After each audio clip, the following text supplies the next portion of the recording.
আমরা এটার মধ্য দিয়ে একটু আমাদের আইনজীবীর সাথে আছেন, আমরা এটার মধ্য দিয়ে প্রমাণ পাবো যে সরকার কি দেশে আইনের শাসন চায় নাকি জঙ্গলি শাসন চায়। দুপুর থেকে আমরা জঙ্গলি শাসনের মধ্য দিয়ে গিয়েছি, অবশেষে সরকারকে যখন গলা চিপে ধরেছি তখন সরকার হলো মামলা নিতে বাধ্য হয়েছে।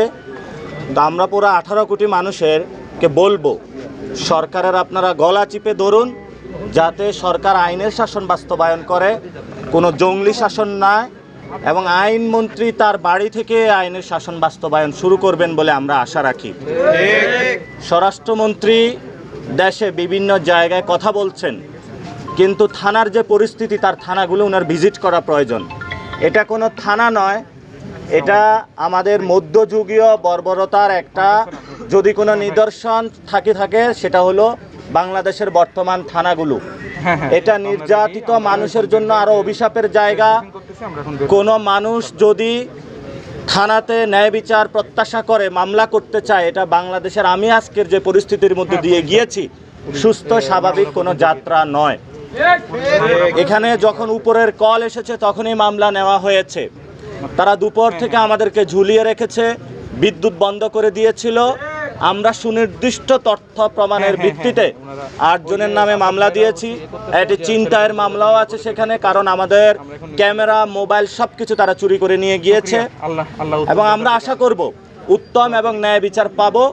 সরকার আইনের শাসন প্রতিষ্ঠা করবে, কোনো জঙ্গলি শাসন বাংলাদেশে প্রতিষ্ঠা করবে। আমি আশা করছি ন্যায় বিচার, এবং ন্যায় বিচারের জন্য আমরা লড়ে যাব, সর্বোচ্চ লড়াইটা করব। আমরা দেখব এরপরে যে আমাদের জাস্টিস সিস্টেমটা, আমাদের তো আসলে সদ্যই দেখলাম যে সুপ্রিম কোর্টের যে হচ্ছে বিচার আমাদের হচ্ছে ছিল সচিবালয় ছিল, সেটাকে বিলুপ্ত করা হলো, যেটা বিএনপির 31 দফার মধ্যে ছিল।